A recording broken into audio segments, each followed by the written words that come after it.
예, 지금 춘계 대신방 하는 중입니다. 저희가 교인들이 이렇게 많지 않아서 사실 뭐 하루나 이틀 날 잡으면 한 번에도 다 할 수 있는데 저는 그렇게 급하게 하는 걸 좋지 않아서 좀 이렇게 나눠서 하고 있는데 대신방으로 다니다 보니까 날씨가 많이 푸근해졌어요. 그래도 아직 3월은 좀 추워서 보니까 이제 작년에는 3월 말부터 4월 이어서 이렇게 했던 것 같은데 오늘 좀 일찍 시작을 했습니다. 그래도 이렇게 차 타고 이렇게 가다 보니까 아직 꽃들이 피지 않아서 좀 앙상하지만 조만간 필 것 같은 그런 생각이 들어요. 봄이 되면 개나리부터 시작해가지고 개나리, 진달래, 벚꽃, 유채꽃, 철쭉 이런 식으로 이렇게 순서대로 꽃이 피면서 이제 온 세상이 울긋불긋 이렇게 아름다워지죠. 그러한 아직 그렇게 되지는 않았지만 그렇게 될 거라는 것을 상상을 하면서 특별히 이제 저희 동네에서는 저 망우동 망우리 고개 이렇게 넘어가는 그쪽이랑 그다음에 이제 그 다음 쪽인데 어딘지 이제 지역은 모르는데 그쪽 그 아파트 단지 옆으로 저 벚꽃이 쫙 있어요. 그래서 봄 되면 그쪽으로 차를 타고 지나가면 참 기분이 좋습니다. 또 신방 다니다 보니까 이 꽃 좋아하는 가정들은 보니까요. 이 베란다에다가 아주 그냥 그 비닐하우스처럼 비닐을 쳐가지고 아주 그냥 벌써 뭐 철쭉이 벌써 폈어요. 아주 그냥 울긋불긋 너무 이쁘고 또 거실 또 이쪽 베란다에다가도 또 이렇게 이렇게 막 그 뭐 다육이라든지 뭐 이렇게 해가지고 너무 멋있게 해놨더라고요. 그래서 보면서 신방 다니면서 저희들은 벌써 봄이구나. 우리 마음의 봄은 이미 찾아왔습니다. 이 선호하는 계절들이 사람마다 다르죠. 어떤 분들은 겨울을 좋아하고 또 저 같은 경우는 저 여름을 되게 좋아합니다. 추운 게 싫어요. 그렇지만 일반적으로 겨울하면은 이제 혹독한 시련의 이미지가 많이 있고요. 네, 봄은 새로운 희망을 의미합니다.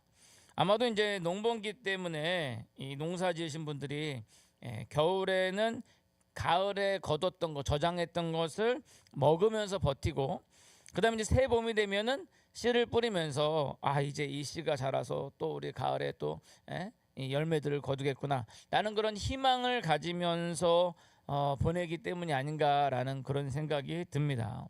그래서 아가서 2장에 보면요, 우리 한번 영상 저기 PPT도 보여주시고요. 아가서 2장 10절에서 13절에 보면 PPT 준비 안 됐어요. 한 번에 나오네요. 그래서 잘 안 보이긴 하는데 한번 제가 읽어드릴게요. 나의 사랑하는 자가 내게 말하여 이르기를. 자, 이제 아가서는 시입니다. 어떻게 제가 아까 열심히 편집해가지고 이렇게 막 올라가게끔 했는데 한순간에 사라져 버렸네요. 아무튼 제가 읽어드릴게요. 나의 사랑 내 어여쁜 자야, 일어나서 함께 가자. 겨울도 지나고 비도 그쳤고 지면에는 꽃이 피고 새가 노래할 때가 이르렀는데 비둘기의 소리가 우리 땅에 들리는구나. 무화과 나무에는 푸른 열매가 익었고 포도나무는 꽃을 피워 향기를 토하는구나. 나의 사랑 나의 어여쁜 자야, 일어나서 함께 가자. 이런 구절이 있어요. 우리가 봄을 맞이하면서 정말 이 아가서에 나와 있는 일어나 함께 가자. 나의 사랑 나의 어여쁜 자야. 겨울도 지나고 비도 그쳤고 그랬는데 오늘 아침엔 비가 주룩주룩 내리더라고요. 근데 이 비는 무슨 비예요? 이 비가 이제 그치고 나면 그렇잖아요. 말랐던 땅들에 물이 가득하면서 이 푸른 풀들이 막 올라오는 그러더라고요. 지면에는 꽃이 피고 새가 노래할 때가 이르렀는데 비둘기의 소리가 우리 땅에 들리는구나. 이 참 세련된 세상을 가진 노래가 아닌가라는 생각이 듭니다. 이와 같이 겨울이 지나고 이제 새봄이 시작되는 이 시간에 오늘 이 빌립보서의 말씀을 통하여서 우리 안에 착한 일을 시작하신 예수 그리스도로 인하여서 우리 영혼 역시 새봄의 새 희망을 가지고 일어날 수 있는, 다시 비상할 수 있는 그런 시간이 되기를 간절히 소원합니다. 그런 차원에서 오늘 본문을 보시면 이 사도 바울이 이 빌립보 교회 교인들을 생각하면서 간구하고 권면하는 내용이에요. 이 빌립보서는 서신이기 때문에 앞부분에 이제 첫인사와 안부 이런 게 나오거든요. 바로 이제 그 부분에 해당되는데, 안부를 물으면서 사도 바울은 이 빌립보 교인들이 이 복된 삶을 살기를 간절히 소망하는 가운데에서 이 권면을 하고 있거든요. 또 그렇게 복된 삶을 살아가기 위해서 어떻게 될 것인가라는 것이 또 이 내용 가운데 있습니다.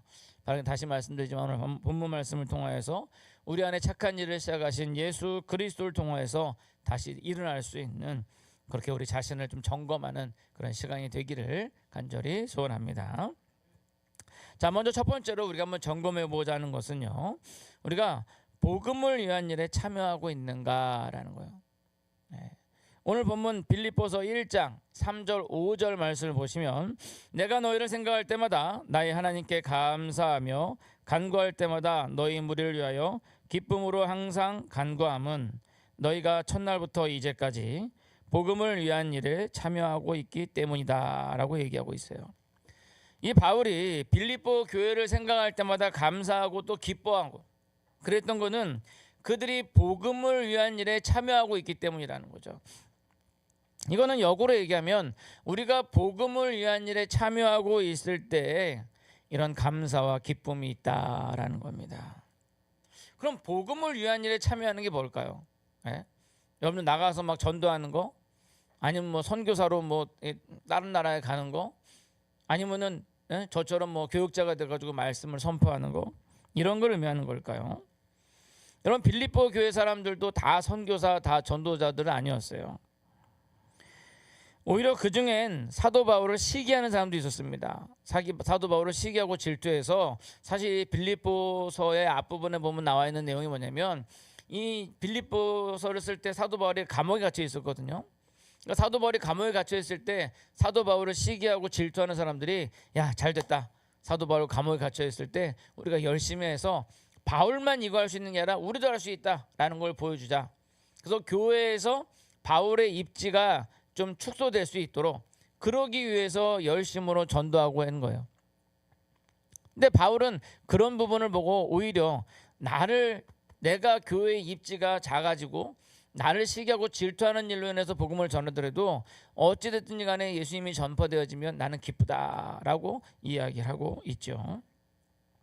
즉 복음을 위한 일에 참여한다는 것은 목회자나 선교사로 사명을 받지 않아도 주어진 환경 속에서 최선을 다해서 예수 그리스도를 전파하는 거. 그러니까 여러분들이 뭐 굳이 전도지나 물티슈를 갖고 나가서 전도를 안 해도 여러분들 삶 가운데에서, 학교에서, 야, 이번에 우리 교회 한번 가자, 너 예수님 믿어야 돼. 또는 여러분들 가정 가운데, 엄마 우리 교회 한 번만 오셔요, 예수님 믿으셔야 돼요. 이런 거 자체가 다 복음에 참여하는 일이다라는 것을 볼 수가 있습니다. 그러나 그것만이라고 할 수는 없고요. 복음을 위한 일이다라는 것은 간접적으로 복음을 전하는 사람을 후원하는 일도 해당이 되는 거예요. 즉 선교라는 것이 그 먼 해외에 가서 직접 복음을 전하는, 그것도 선교사가 될 수 있지만 그 선교사님을 위해서 날마다 기도하고 또 물질적으로 후원하고, 이것도 역시 또한 선교의 일이다라는 겁니다. 마찬가지로 복음을 전하는 것도 있지만 그 복음을 전할 수 있는 환경을 만들어 주는 것, 그러한 것도 복음을 위한 일이다라고 얘기할 수 있죠. 즉 뭐냐면 관심이 어디에 있느냐는 거예요. 관심이 복음에 있느냐, 복음에 관심이 없느냐라는 거죠. 아니, 교회는 다니고 있지만 구경꾼으로 복음에는 관심이 없고 그냥 하루하루 사는 거에만 관심이 있다면, 여러분들이 아이고 이거 어떻게 먹고 살 것이냐, 아이고 어떻게 우리 애들 교육할 것이냐, 아이고 이번 달 카드값은 어떻게 메꿀 것이냐 우리 현대인들의 공통적인 관심사죠. 여기에만 우리의 관심사가 있고 이 복음에 대한 관심이 없다, 그거는 복음을 위한 일에 참여하고 있다라고 볼 수가 없는 겁니다. 바라기는 여러분들 복음에 관심을 가지시고 앞장서서 하든 아니면 뒤에서 받쳐주면서 기도하든 그렇게 복음에 관심을 가지면서 그렇게 복음을 위한 일에 참여하시길 바랍니다. 그걸 통하여 하나님 안에서 감사와 기쁨이 넘쳐나는 그런 귀한 여러분들 되시기를 간절히 소원합니다. 자, 두 번째로는요, 은혜에 참여하고 있는가 우리가 점검해 봐야 되죠. 빌립보서 1장 7절 말씀을 보니까 내가 너희 무리를 위하여 이와 같이 생각하는 것이 마땅하니 이는 너희가 내 마음에 있음이며 나의 매임과 복음을 별명함과 확정함에 너희가 다 나와 함께 은혜에 참여한 자가 됨이라. 여기 본문에 보니까 바울과 함께 은혜에 참여한 자가 되었다라고 얘기해요. 여러분, 사도 바울은요 은혜 아래에 있는 사람이었어요. 왜? 사도 바울이 예전에는 예수 믿는 사람들을 잡아가고 핍박하는 그런 사람이었죠. 그러던 사도 바울이 다메섹 도상에서 예수님을 만났어요. 그리고 그의 삶이 바뀌었어요. 그 전에는 예수 믿는 사람들을 잡아 죽이는 사람이었다면 지금은 예수님을 전하는, 복음을 전하는 그런 복음의 일꾼이 됐다라는 거죠. 제가 지난번에 안요한 목사님 얘기를 한번 했는데 막 그 교회를 핍박하던 그분이 오히려 예수님을 전하는 목사가 됐다는 건 뭐냐면 그만큼 은혜가 있다는 거예요. 그 은혜, 하나님께 받은 은혜가 있기 때문에, 그 은혜 아래에 있기 때문에 그러한 변화가 있을 수 있다라는 거죠. 예수님이 집안에 들어갈 때부터 예수님 그 발에다가 눈물을 흘리면서 입을 맞추고, 그리고 자기 눈물로 닦고 머리털로 그 발을 닦고, 그 다음에 예수님 머리에 귀한 향유를 바르는 이 여인은 그렇게 할 수 있었던 건 뭐예요? 은혜 아래에 있기 때문에, 예수님께 받은 은혜가 크기 때문이에요. 반면에 예수님을 초대했던 그 회당장은 예수님 오셨을 때 주인으로서 마땅히 해야 될 예의를 갖추지 못하고 있는 거죠. 왜? 은혜가 없기 때문에. 여러분들은 과연 은혜가 있는 사람입니까? 아니면 은혜가 없는 사람입니까? 제가 알기로는 여러분들 예전에는 은혜가 있었어요. 제가 저희 교회 교인들 얘기하면서 간증을 들었는데 하나님께 너무나도 큰 은혜를 받았습니다. 병 고침을 받고 그런 은혜를 받았어요. 그런 은혜 가운데 감격하고 살았어요. 근데 세월이 지나다 보니까 점점 그 기억들이 희미해지면서 그 은혜가 아니라 지금은 이 회당장처럼 그냥 자기의 체면, 염치, 우리 한국 사람들은 그런 게 있잖아요. 선비 양반 뭐 그런 문화가 있어서 체면과 염치. 그래서 교회에 나오는 것도 은혜로 나오는 게 아니라 아유 뭐 이번 주 빠지면 또 내가 집사인데, 아유 내가 또 목사인데 이번 주 빠지면은 아유 체면이 있지. 사람들의 시선, 이런 것들이 주가 되는 거예요. 이거 한국 교회가 마찬가지입니다. 오늘 한국 교회의 가장 큰 문제는 뭐냐면 은혜가 없어요. 은혜가 없다 보니까 의무적이 되는 거예요. 주일 성수도 의무적이요, 찬양도 의무적이요, 기도도 의무적이요, 봉사도 의무적이요. 근데 교회는 그게 의무적으로 가가지고는 안 돼요. 왜? 그렇잖아요. 교회가 월급 받고 다니는 거 아니잖아요, 여러분들. 여러분들 교회에서 봉사할 때 우리 성가대 한다고 월급 줘요? 아니잖아요. 월급을 주는 게 아니라 오히려 11조 헌금하고 감사 헌금하고.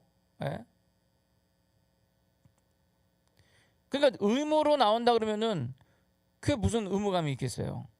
직장은 여러분들 월급에도 받으니까 의무감이 나가죠. 힘들어도 아파도 이번에 나가야지, 내가 월급을 받으니까 나가죠. 그러니까 교회는 의무감으로 나와가지고는 안 돼요. 그러니까 오늘날 교인들이 의무감으로 교회를 나오다 보니까 한국 교회들이 점점 형식화되어지고 차가워지고 그렇게 이 퇴락되고 있는 거죠. 은혜 안에 있어야 됩니다. 따라서 여러분들이 기도할 것은 은혜가 회복되기를 기도해야 돼요. 하나님의 나에게 처음 주셨던 그 은혜, 그것이 지금도 이어지고 있는데 그 은혜가 회복되게 해달라고 기도해야 된다는 거예요. 여러분, 은혜 아래 있는 사람과 그렇지 못한 사람의 차이가 있어요. 여러분, 똑같은 영화관에서 똑같은 영화를 바로 옆자리에서 봐도요, 어떤 사람은 그 영화 보면서 저 주인공 너무 슬퍼, 저렇게 죽었어, 막 눈물 흘리고, 그 옆에 있는 사람은 아유 저게 뭐가 슬프다고 그래, 재미없구만 하면서 막 자는 거죠. 똑같은 거. 똑같은 건데도 불구하고 그래요. 그건 왜 그래요? 그것을 대하는 사람이 그거에 대해서 공감하느냐 공감하지 않느냐라는 차이인 거죠. 마찬가지로 복음의 은혜 아래 있는 사람과 그렇지 못한 사람은요, 똑같은 자리에서 똑같은 설교를 들어도 그 차이는 천지 차이라는 거예요. 따라서 우리가 신앙생활하면서 가장 중요한 것은 은혜 아래 있어야 한다라는 거죠. 그렇다고 해서 여러분, 하나님께서 어떤 사람은 은혜를 주고 어떤 사람은 은혜를 안 주시나요? 아니에요. 하나님은 동일하게 은혜를 주셨어요. 예수 그리스도의 십자가의 구속의 은혜, 그 십자가 아래서 우리를 보살펴 주시는 은혜, 그것은 똑같이 우리에게 주어졌어요. 단지 그것을 느끼는 사람과 못 느끼는 사람, 그것을 믿는 사람과 못 믿는 사람, 그것을 만족하는 사람과 그렇지 못한 사람의 차이라는 거죠. 광야에서 백성들이 똑같이 구름 기둥과 불 기둥 사이에 있었어요. 광야에서 그들이 똑같이 만나를 먹고 메추라기를 먹었어요. 근데 어떤 사람에게 있어서는 만나가 꿀맛 나는 꿀 섞은 과자였고, 어떤 사람들은 그것이 이 박한 식물이 됐고. 똑같아요. 똑같아요. 12 정탐꾼들이 똑같은 나라를 갔다 왔지만, 똑같은 상황에서 같이 다녔지만 10명은 부정적인 보고를 하고 2명은 긍정적인 보고를 하게 됩니다. 그런데 결정적으로 2명은 가나안 땅에 들어갈 수 있었지만 나머지 10명은 들어가지 못했다라는 거예요. 결국 우리가 은혜 아래에 있다는 것은 하나님의 은혜를 깨닫는다는 거고요, 그것이 우리로 하여금 더 큰 은혜의 자리로 인도하여 준다라는 겁니다. 바라기는 이 큰 은혜에 참여하는 자가 되어서 그 감사와 기쁨이 여러분들 삶에 항상 가득하기를 간절히 소원합니다. 자, 마지막 세 번째로는요, 선행과 의의 열매 맺기에 참여하고 있는가 점검해 봐야 된다. 오늘 말씀은 상당히 순차적인 순서를 가지고 있어요. 사실상 복음을 위한 일에 참여하다 보면 그 은혜에 참여하게 되고요, 그 은혜에 참여하다 보면 선행과 감사가 자연스럽게 열매로 나오게 되는 거죠. 우리 빌립보서 1장 10절에서 11절 다 같이 한번 읽어보겠습니다. 1장 10절 11절 다 같이 읽겠습니다. 시작. 너희로 지극히 선한 것을 분별하며 또 진실하여 허물 없이 그리스도의 날까지 이르고 예수 그리스도로 말미암아 의의 열매가 가득하여 하나님의 영광과 찬송이 되기를 원하노라. 자, 오늘 본문을 보시면 지극히 선한 것을 분별한다라고 했는데요, 제가 이 뜻이 뭔가 해가지고 헬라어 원문을 보니까 약간 좀 다르더라고요. 그러니까 번역이 약간 좀 다르게 번역이 됐는데, 여기서 뭐라고 원역대로 보면 너희가 다르다라는 것을 증명하며, 그러니까 지극히 선한 것을 분별하는 게 아니라 너희가 다르다는 것을 증명하며라고 되어 있어요. 원어로는. 근데 이 다르다는 게 뭐냐면 영어로 하면 excellent거든요. 그러니까 너희가 excellent하다는 거, 너희가 최상이라는 거, 아주 좋다라는 것을 증명하며, 그 얘기 뭐냐면 사람들이 볼 때 저 사람은 다른데? 라고 하는 거죠. 그래서 저 사람은 다른데? 이거 부정적인 의미로 다른 게 아니라 긍정적인 의미로 다른 거예요. 즉 선행을 해도 다른 사람들처럼 보여주식으로 봉사를 해서 자신을 드러내는 게 아니라 진심으로 불쌍히 여기고 그렇게 돕는 거, 그걸 의미하는 거죠. 이것을 실천하는 사람들이 바로 초대교회 교인들인데, 이 로마에 아주 그냥 엄청난 전염병이 돌 때, 우리 코로나보다도 심각했어요. 많은 사람들이 죽었어요. 그럴 때 그들이 목숨을 남기고 그들을 돌보고, 그러다가 본인도 죽고, 그래서 주변 사람들이 그리스도인들에 대해서 파라볼라 너희라고 불렀어요. 위험을 무릅쓰는 사람들이라고 불렀어요. 사람들이 볼 때 얘는 뭔가 다른데, 그렇게 평가받는. 여러분들이 세상 사람들, 여러분들 주변의 사람들이 여러분들 보면서 이 사람 뭔가 다른데, 교회 장로님이야, 교회 집사님이야, 그래서 다르구만, 그래야 되는데, 뭐 교회 다닌다는데 지도 똑같지 뭐, 이러면은 안 된다는 거예요. 그러기 위해서는 우리가 선행, 그 선행을 그냥 보여주기 식의 선행이 아니라 정말 그리스도인으로서 세상의 빛과 소금의 역할을 감당할 수 있는 그러한 좋은 것들을 여러분들이 해야 된다라는 겁니다. 또한 진정한 선이 이것이나, 그 다음에 자기의 의를 세우기 위해서가 아니라 예수 그리스도의 의를 세우기 위해서, 나의 이 선행으로 사람들이 저 사람 뭔가 다른데, 뭐가 달라? 크리스찬이야? 야, 역시 교회 다니는 사람들은 달라. 이게 돼야 된다는 거예요. 그럴 때 진정한 의의 열매가 맺혀지는 거죠. 그리고 그것이 바로 감사와 기쁨이 넘치는 삶을 살 수 있는 길이라는 거예요. 바라기는 세상 사람들이 여러분들을 보실 때 역시 하나님 믿는 사람들은 달라 라고 인정하며 그 영광을 하나님께 돌릴 수 있는, 그걸 통하여 여러분들의 삶에 감사와 기쁨이 넘쳐날 수 있기를 간절히 소원합니다. 이제 말씀을 맺고자 합니다. 오늘 설교의 제목이 착한 일을 시작하신 이인데, 어찌 설교의 이 본문의 제목과 이 매치가 잘 안 되는 것처럼 느껴집니다. 설교 중에서도 제가 서두에만 약간 언급하고 이 착한 일을 시작하신 이에 대한 얘기는 별로 없었죠. 그런데 우리가 본문을 통해서 감사와 기쁨이 넘치는 그런 삶을 살기 위해서 복음에 참여하는, 그러한 복음을 위한 일에 참여하고 은혜에 참여하고 또 선행과 진리의 의의 열매 맺기에 참여해야 되는데, 그러기 위해서는 먼저 그 착한 일을 시작하시는 분이 계셔야 된다. 뭐냐면 우리가 우리 힘으로 이걸 할 수가 없어요. 무엇을 하냐? 우리 안에 착한 일을 시작하신 분, 예수님이죠.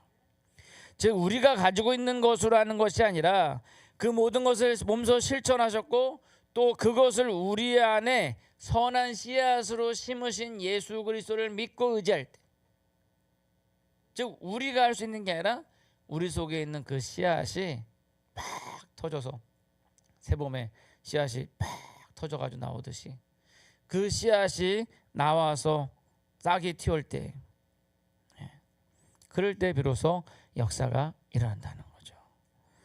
겨울도 지나고 비도 그쳤고 이제 새 봄이 되는데, 바로 여러분들의 영적인 마음밭도 이제 영적 새 봄이 되어서 우리 주님께서 여러분들 마음에 심은 그 착한 것들이 싹이 나서 이제 복음에 참여하는 바 되고 은혜에 참여하는 바 되고 선행과 의의 열매에 맺기를 참여하는 자가 되어 항상 감사와 기쁨이 넘쳐나는 그런 여러분 삶이 되기를 간절히 축원합니다.